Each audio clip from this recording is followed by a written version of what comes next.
It's so good! It's freaking amazing!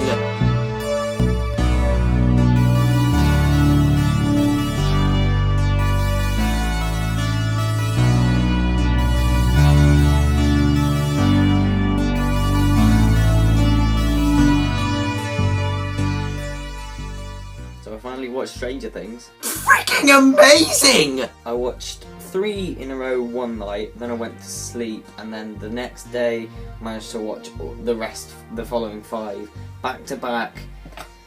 And boy, was it an experience. I love it. I love it so much. This is a game changer, I think, for Netflix. I think if they keep quality original shows like this, then TV and film are really being challenged by Netflix. First of all, ignore that. Teenage problems. Second of all, watch this show, and as soon as you've done that, come back here because we're going to be talking spoilers. As I'm filming this, they just released a trailer for well, not a trailer, teaser for season 2 for Stranger Things 2. Wasp, get out! For Stranger Things 2.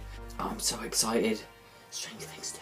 For anyone not in the loop, Stranger Things follows the disappearance of a young boy and a telekinetic girl who helps his friends, and the mother and the police start their own investigation, and we sort of start to find out over the 8 episodes that something more supernatural is at work, and it starts picking off other targets as well as the boy. So already a pretty intriguing setup. This show is basically 80s, the TV show. It's a love letter to all things 80s, from the soundtrack, the style, the hairstyles.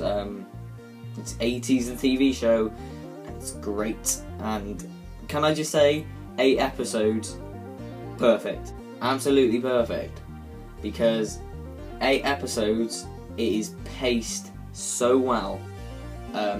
Along the 8 episodes, everything just builds and builds and builds and builds and builds. Whereas with other Netflix shows that I've watched, like Daredevil and Jessica Jones, although I love Jessica Jones and I like Daredevil, it would sort of build up and up and up. Then you get to episode 10, 11, cut those 2 out, then you'd have the rest of the series. And Stranger Things does it so well. Like, you never ever get bored with the show. It never lags. It always maintains that consistent level of greatness. I watched the first 3. I really liked 1 and 2. Then when I got to 3, it was amazing, and all episodes after 3 were just amazing, absolutely amazing. And it does such a good job of maintaining an atmosphere as well, because the atmosphere in it's so creepy. The soundtrack sets the mood. The lighting is amazing. It's the atmosphere is, and the acting. The atmosphere is maintained by the acting, and the acting. God, the acting is great. You got obviously the adult actors are great, like Winona Ryder and David Harbour, who are particularly good in this. You got those, but then the child acting is amazing in this. This is all of these children are like adult actors squeezed into a kid's body, because these are really good. Take something like Harry Potter and the Philosopher's Stone. Now, I know it's sort of different situation, since these kids was like their first acting gig in a film, and they were 11, whereas these guys are a bit older. But just watching Emma Watson go, "Let's see then," and enunciate every word in this, really puts to light how good the actors in Stranger Things are.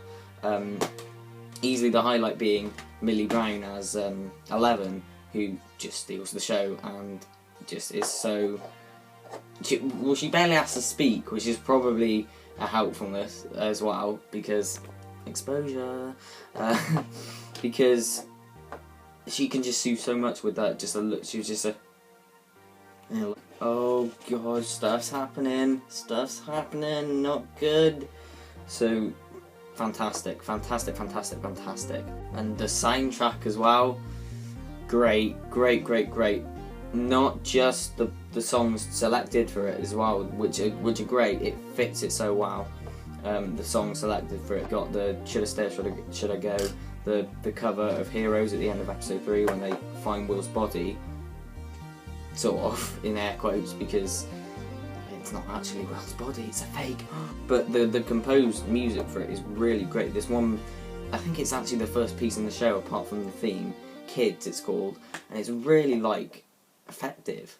Like, it's the scene when they're playing Dungeons and Dragons, and it's just like this really nostalgic little piece, and it's just really nice music. And I was last night. Why does Harry Potter keep cropping up? I was reading Chamber of Secrets, the book, and I had headphones in. I was listening to the Stranger Things soundtrack, and it's really, really good. It is so good that I think that's the first time I've listened to a TV soundtrack like just all the way through, just like not skipping any of the tracks at all, because it's really like, it's really good. It's really good, and the directing and the writing and just everything just comes together to make this highly enjoyable mystery, horror, thriller, drama, sci-fi, epic 8-hour movie. And that's what it is. It's an 8-hour movie. I really, really recommend watching this series all in a day. Obviously I didn't, I watched the first 3 separate, but the last 5 just worked so well together. It was like I was watching a 5-hour movie, and that's how it should be. And yeah, going back to the kids again, Dustin was my favourite. He was hilarious. They feel like kids. They feel like real kids. There's no attempt to. They will swear.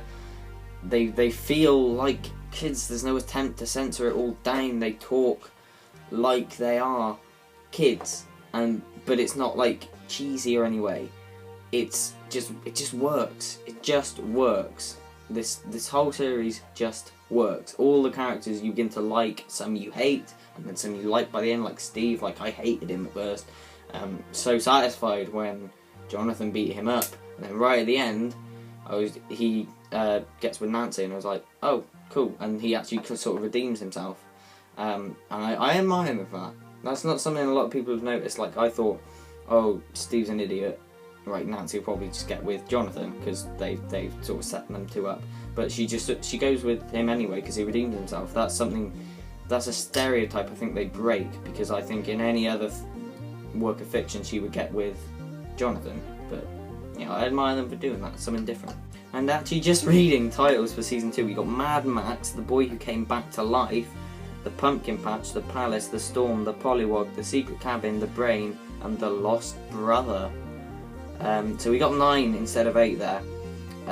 If they can do 9, then great. If like the story works as well as it did in 8 and they didn't drag it out, then season 2 should be pretty good. Very excited for that. And if anyone has not heard of the show, I really don't know how, because there was a time on Twitter when it just blew up.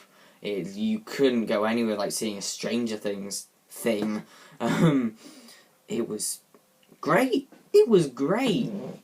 It was just great. I really recommend watching this show. Just you'll say that you only want to watch the first episode, and you'll end up watching more than just the first. That's what I said. Okay, I'll just watch the first, maybe second episode, sort of see whether it's worth watching or not.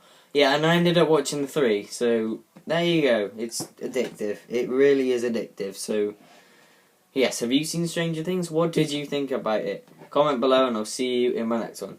Take care now.